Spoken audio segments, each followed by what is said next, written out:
So I'm going to do a short version of this story, and then I'm going to do a long version of the story, so you don't have to listen to the whole thing if you don't really care about the whole thing. So the short version of the crazy bank robber ex-boyfriend story was I was dating this guy, and we had been dating for maybe like 2 weeks, and then he kind of ghosted me.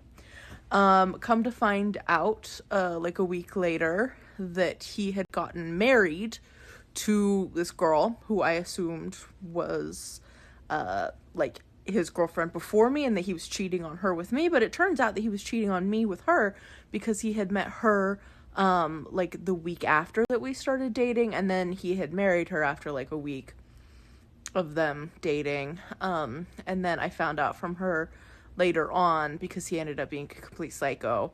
So that was the short version. Now I'm going to give you like the full long version. So once upon a time in January 2019, I had matched with this guy on Mutual, and we had started dating, and things seemed pretty cool. He was a little older. He was like really nice. It was great.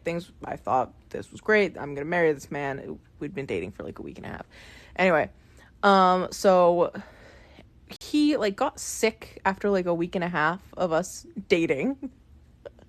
And so I didn't see him for like a week, and then he had to fly to Texas because his like friend from the army died, and he was helping his friend's wife move in with her parents or something, and I had verification of that because I was suspicious, but that was true. But so then what happened after that? So he flew to Texas to help this woman move, and we were still talking, like texting back and forth every once in a while. Like, he wasn't always like super responsive, but I was like, he's going to this man's funeral and helping this woman, like, whatever. Like, I was a little irked, but I wasn't thinking about it too deeply. And then he had been there for a bit, and then he was like, oh, I have to go to like visit my family in like Puerto Rico. And I was like, okay, cool. And so then he was going to be flying through Florida, and then maybe up to DC. No, I'm trying to remember what exactly happened because this has been a long time. So he was going to fly through Florida and down to Puerto Rico. And he was like, maybe I'll take like a day-long layover and I'll fly you down here. We can go to Disneyland together. And I was like, you're going from funeral to funeral. Like, I have work. Like, I feel like this is not the time for you to be taking more time away from your family to like go. Upset. I was like, whatever. Like, he's like grieving, and like I felt like I was like responsible, and I'm like, okay, cool, whatever.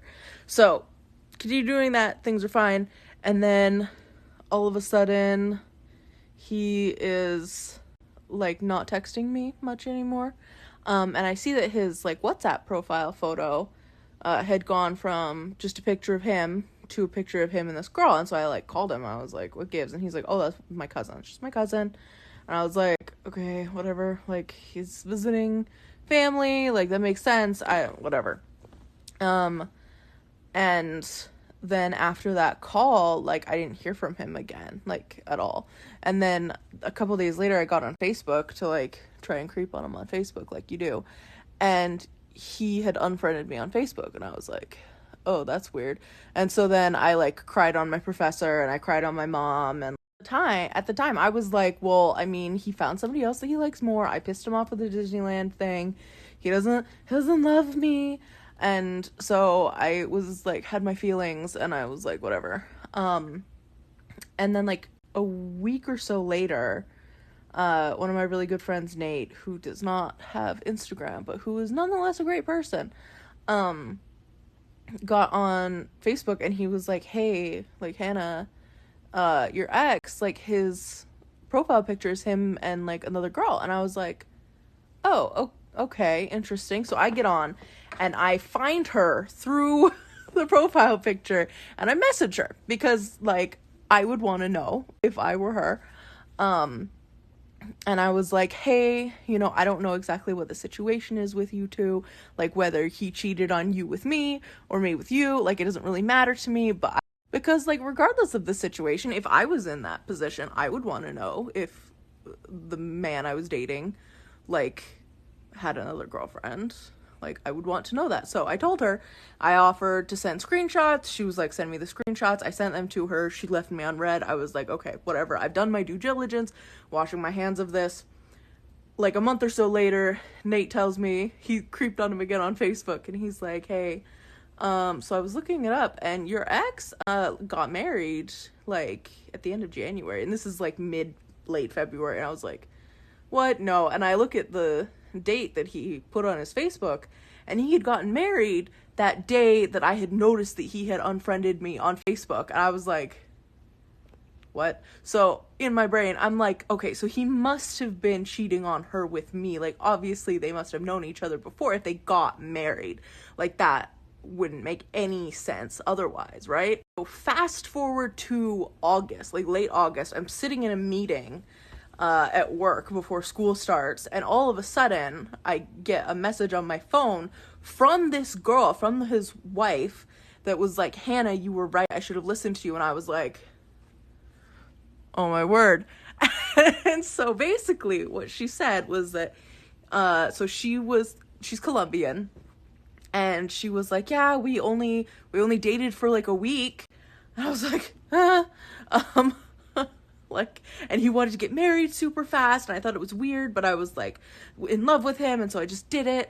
And like, he told me that he had all this money, which he also told me. And basically what it kind of turned out to be was he was a drug addict. I didn't know he was a drug addict. How was I supposed to know? I went to church with him. He's like, everything seemed fine.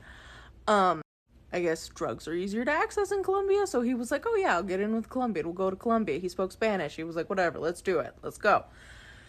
And he ended up being like horrendously abusive and like threatening her life, and then he eventually like just like left her, like abandoned her completely. And so she was trying to find him so she could get a divorce, but she was like having a hard time going through like the because they'd gotten married in Florida. She was having a hard time getting through that whole business, and so I was kind of like trying to help her as much as I could. And she had hired a private investigator to like look into him and kind of follow him and figure out what his deal was, essentially. And it turns out, she found out that he had robbed a bank in like Pennsylvania in like 2014, 2015. And had supposedly been in jail between then and the time I met him. He told me he worked for the consulate in Mexico during. But yeah, so like you could look this man up, and he would be like, you can find his mugshot on the internet. I've seen the articles. And yeah, and as far as I'm aware, he has not resurfaced. Like, his dad owns a punk club in town, and I have not seen him wandering around, so maybe he got murdered in Colombia by like a drug dealer. I don't know. I think that's the best case scenario, personally, based on the things that his former wife told me about him. And I was just real lucky that I got out sooner, because like I wouldn't have wanted to be in that situation. She's fine. She's dating a new guy. They live in like Spain or something like that now. Like, she basically ran away from the country because she was scared. She seems really happy. Life is good. I'm happy. Life is good. I hope he got hit by a bus. So that's the long story. I hope I did not leave out any details. I'm going to make this a story highlight.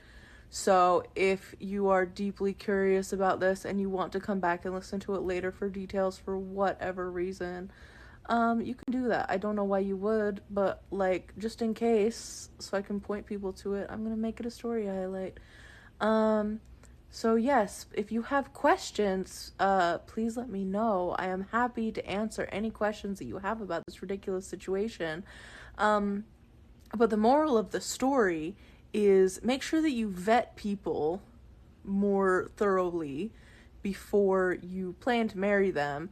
And like, if your gut tells you that something is really off about a person, then follow it and ask the questions. And if they get weird about you asking legitimate questions, then don't date them.